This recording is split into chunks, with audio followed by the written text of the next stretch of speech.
God Talk Unfiltered. Well, I think this is about my third or fourth God Talk Unfiltered. A couple times I've come up here, a couple times I haven't. I think my theme or my title of this is going to be Blessings in the Storm, which seems to be a running theme for me. And I hope that what you would take away from this is that no matter how bad things ultimately get and no matter what you're going through, there is always a blessing in the storm. And you may not even realize it when it's happening. You may not even realize it for a while. But there is always some kind of blessing in every storm that you go through. I believe God makes sure of that. So I'll start this story. Approximately 2 years ago, I went through a financial program called Financial Peace, if any of you have heard of it, in which I learned something that I struggled with for many years was that ultimately my money was not my money, but it was God's money. It was my responsibility to use that money in a way to honor God. So my husband, being the reluctant one, did not want to go through this program, and I talked him into it. And lo and behold, it really worked. And we were both kind of amazed. We're like, in fact, I'll tell you, just the other day, we were doing our budget. And we got to the end, and he's like, isn't it amazing that we have money left over? Like, what are we going to do with it? I'm like, we're going to be responsible with it. I said, that means no glass show. Just kidding.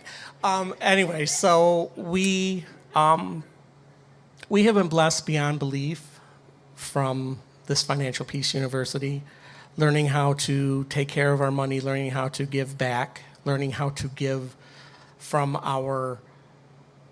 what we have, not necessarily from our excess. So fast forward to just this past weekend, I'm driving home from Livonia. I live in Ferndale. And the transmission goes out on my relatively new car.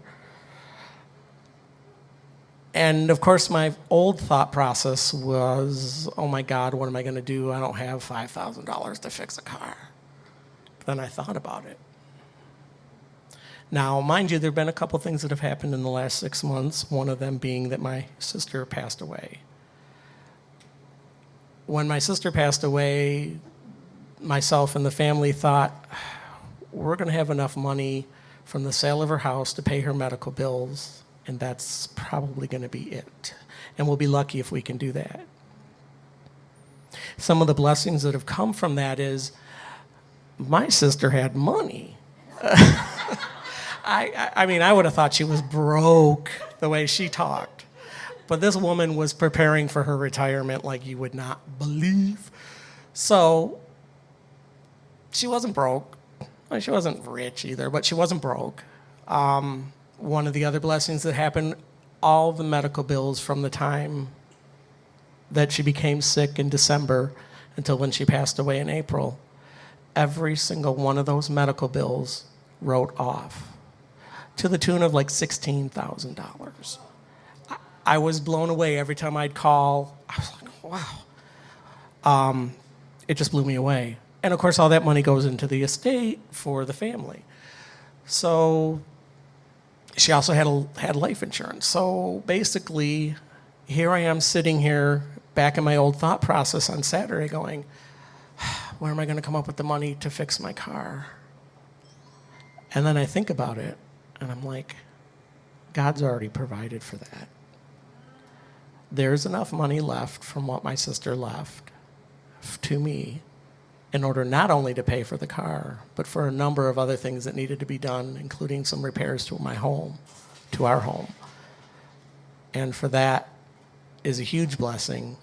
And again, I never would have thought 6 months ago when my sister passed away that there would be any kind of blessing coming from that. Yet here I am today to tell you that there is. So when things are at their worst, try to look for that shining silver lining, because there will be a blessing at some point from it. Thank you.